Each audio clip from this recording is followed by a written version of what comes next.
Deklarasi siswa terang bangsa. Di dalam nama Tuhan Yesus, berikan kepadaku hikmat seperti Daniel. Diberikan kepadaku hikmat seperti Yusuf. Dalam nama Tuhan Yesus, sesuai firman-Mu yang berkata, barang siapa kekurangan hikmat, hendaklah ia meminta daripada Tuhan. Di dalam nama Tuhan Yesus, tahun ini kecerdasanku akan dilipat gandakan oleh Tuhan. Di dalam nama Tuhan Yesus, aku akan semakin cemerlang. Di sekolahku, aku akan menjadi saksi Tuhan yang luar biasa. Dalam nama Tuhan Yesus, akan muncul dari hidupku panggilan untuk menjadi generasi Yoel yang penuh dengan api Tuhan dan militan dalam Tuhan. Aku disebut sebagai pelaksana-pelaksana firman. Aku bagian dari pasukan Tuhan yang tangguh pada akhir zaman. Lewat hidupku, pelajar di kota Sion akan mengalami kegerakan rohani yang luar biasa. Aku menerima jaminan masa depanku dari Tuhan sendiri, kalau aku hidup seperti yang Tuhan mau. Demi nama Tuhan Yesus, semua jadi dan genap. Amin, amin, amin.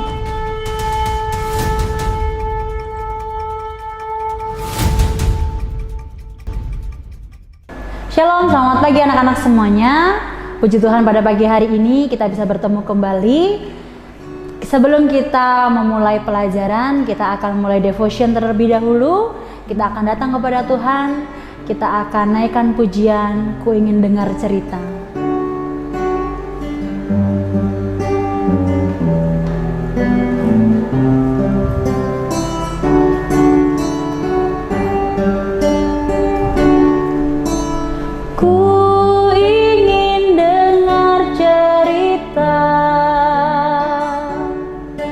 Tentang kemuliaan Allah, biarlah cerita ini tertanam dalam hatiku sampai selama-lamanya.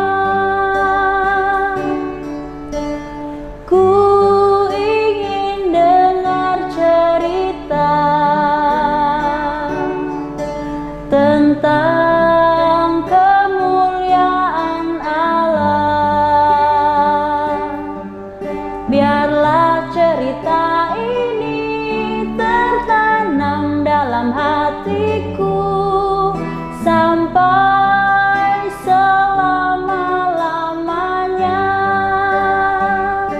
Sekali lagi kita naikkan pujian ini. Ku cerita tentang kemuliaan Allah. Biarlah cerita ini tertanam dalam hatiku sampai selama-lamanya. Biarlah cerita ini tertanam dalam hatiku sampai selama-lamanya.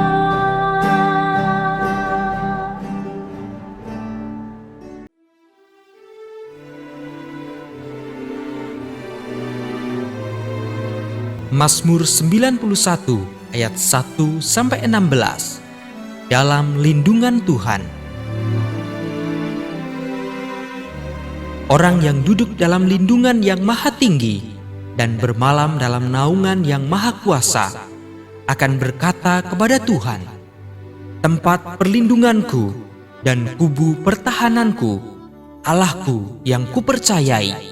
Sungguh, Dialah yang akan melepaskan aku dari jerat penangkap burung, dari penyakit sampar yang busuk. Dengan kepaknya, ia akan menudungi engkau.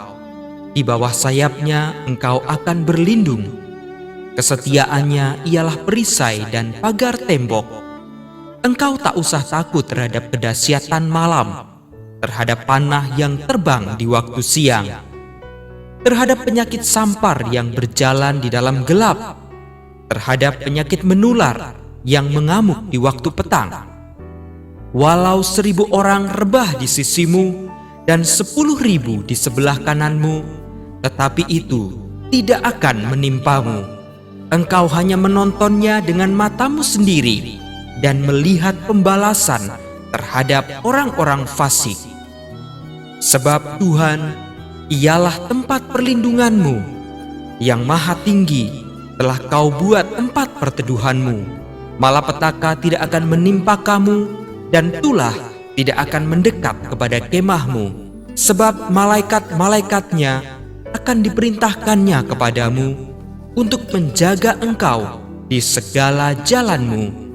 Mereka akan menatang engkau di atas tangannya, supaya kakimu jangan terantuk kepada batu. Singa dan ular tedung akan kau langkahi. Engkau akan menginjak anak singa dan ular naga. Sungguh, hatinya melekat kepadaku, maka aku akan meluputkannya. Aku akan membentenginya, sebab ia mengenal namaku. Bila ia berseru kepadaku, aku akan menjawab. Aku akan menyertai dia dalam kesesakan. Aku akan meluputkannya dan memuliakannya. Dengan panjang umur akan kukenyangkan dia, dan akan kuperlihatkan kepadanya keselamatan daripadaku. Amin.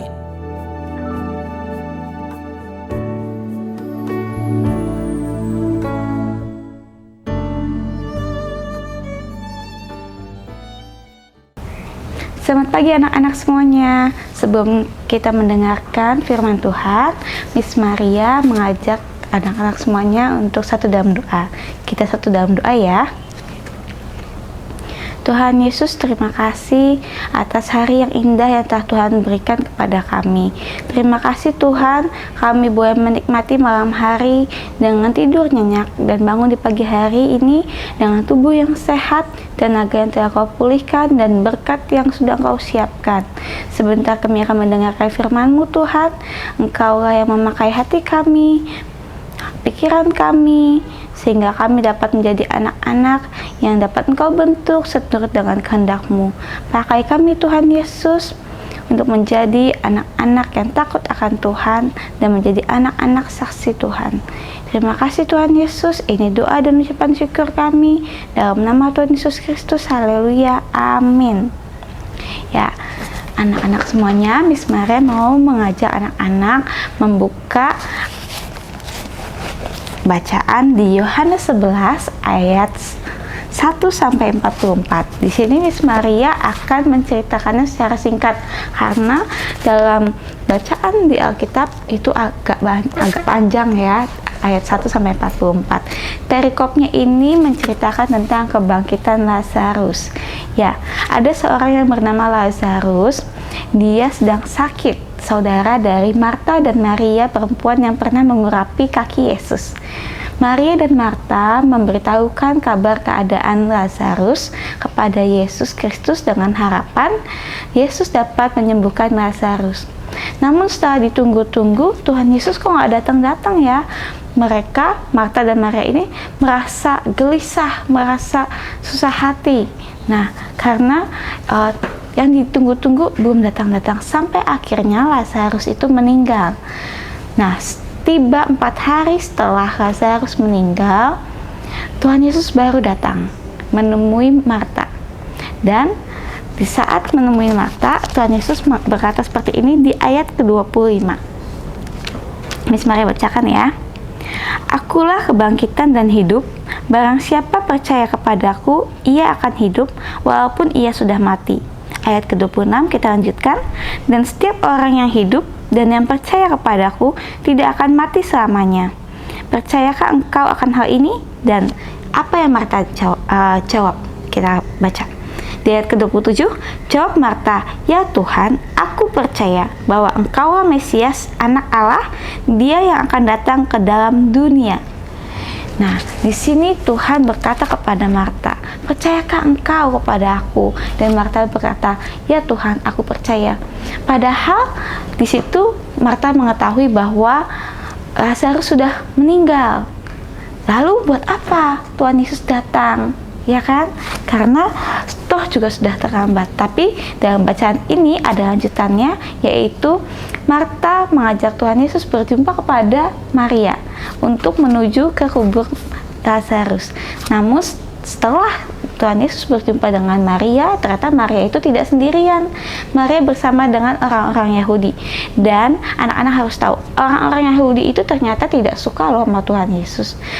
Di saat orang-orang Yahudi melihat kedatangan Tuhan Yesus, orang-orang Yahudi itu langsung dia mengata-ngatai Tuhan Yesus.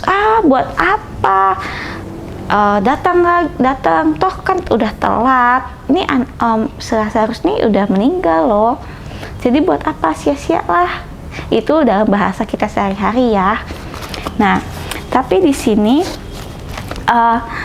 Tuhan Yesus mau menyatakan mujizatnya. Dengan apa? Dengan membangkitkan Lazarus. Miss Maria ajak kita untuk sama-sama baca lagi di ayat ke-40.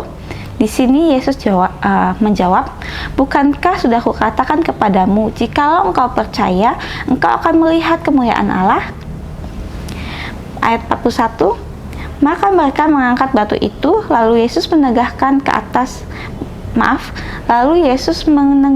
ke atas dan berkata, "Bapa, aku mengucap syukur kepadamu karena engkau telah mendengarkan aku." Ayat 42, "Aku tahu bahwa engkau selalu mendengarkan aku, tetapi oleh karena orang banyak yang berdiri di sini mengelilingi aku mengatakannya, supaya mereka percaya bahwa engkaulah yang telah mengutus aku." Di ayat 43, dan sesudah berkata demikian, berserulah ia dan dengan suara keras, "Lazarus, marilah keluar." Ayat 44, orang yang telah mati itu datang keluar, kaki dan tangannya masih terikat dengan kain kapan dan mukanya tertutup dengan kain peluh. Kata Yesus kepada mereka, "Bukalah kain-kain itu dan biarlah ia pergi." Nah, adik-adik bisa lihat ya gimana mujizat Tuhan itu sangat luar biasa. Bahkan orang yang sudah meninggal 4 hari lamanya sudah dikuburkan, Tuhan Yesus sanggup untuk membangkitkan. Nah, kira-kira apa nih pembelajaran yang boleh kita ambil dari pembacaan kita pada pagi hari ini? Ya, yang pertama kita harus percaya penuh kepada Tuhan. Nah, kalau misalkan percaya penuh tuh contohnya seperti apa sih, Miss? Nah, contohnya itu seperti ini. Misalkan anak-anak semuanya kalian itu mau menghadapi ulangan. Kalian pasti udah bersiap-siap dong untuk belajar. Tapi pas di saat ulangan kalian pasti suka merasakan kayak ragu-ragu nih dengan jawaban yang kalian isi. Padahal kalian udah belajar. Apalagi kalian ngerjainnya di rumah. Ada kesempatan kalian untuk bisa bertanya kepada orang tua ataupun searching di internet. Tapi di sini Tuhan ajarkan kalian untuk percaya penuh pada Tuhan. Nah, kalian harus percaya kepada Tuhan bahwa Tuhan sanggup menolong kalian, membantu kalian untuk mengingat pembelajaran yang sudah kalian hafalkan sehingga kalian bisa mengerjakan dan menjawab soal-soal ulangan itu. Nah, poin keduanya adalah kalian harus berani bertindak atau bergerak seperti yang Tuhan Yesus lakukan. Padahal Tuhan Yesus sudah melihatnya secara langsung. Banyak orang Yahudi di sana yang ngata-ngatain Tuhan, yang tidak suka sama Tuhan karena Tuhan datang secara telat, secara terlambat gitu ya. Udah 4 hari nih Lazarus meninggal, tapi Tuhan Yesus baru datang. Tapi Tuhan Yesus mau tetap bertindak, menyatakan mujizat Allah Bapa di surga untuk kemuliaan Allah Bapa di surga. Dengan apa? Dengan menyatakan mujizatnya di ayat ke-40. Ayat 40 sampai 44 di sini Tuhan Yesus menengadah ke atas dan berkata kepada Allah Bapa. Seperti yang tadi Miss Maria sudah bacakan, sudah Miss Maria katakan bahwa Tuhan Yesus menyatakan mujizatnya itu sangat luar biasa. Nah, yang contohnya secara sehari-hari nih, berani bertindak tuh seperti apa sih, Miss?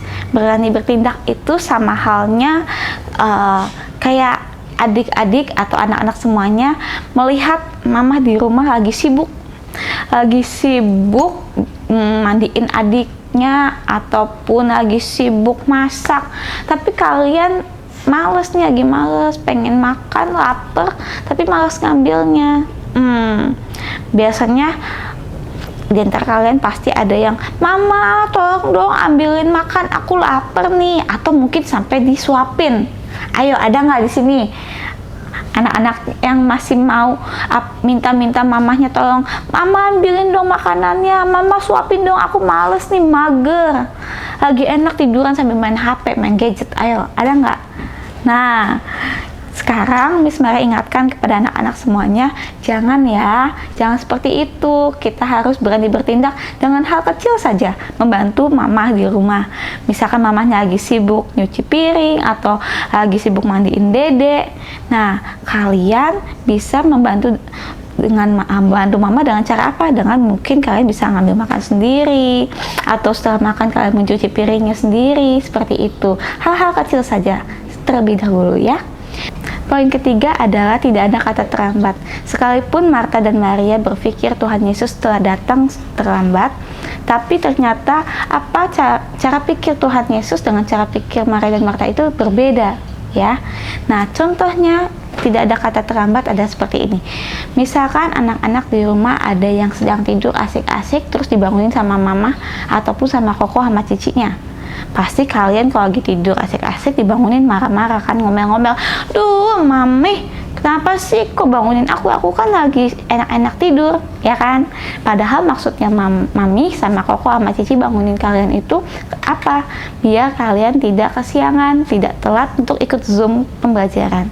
Tapi karena kalian sudah terlanjur marah-marah, ngomel-ngomel, nah terkadang kita suka, udahlah, aku udah marah-marah ini, gak usah minta maaf. Nah, di sini Miss Maria mau ngingetin kalian untuk tetap minta maaf. Meskipun kalian sudah terlanjur marah-marah, sudah terlanjur ngomel-ngomel, tapi di sini kita diingatkan tidak ada kata terlambat untuk minta maaf. Ya, ini saja sharing dari Miss Maria. Kita mau satu dalam doa, kita tutup devotion pada pagi hari ini ya. Tuhan Yesus, terima kasih atas firman-Mu yang Engkau telah ajarkan kepada kami untuk menjadi pribadi yang lebih baik lagi.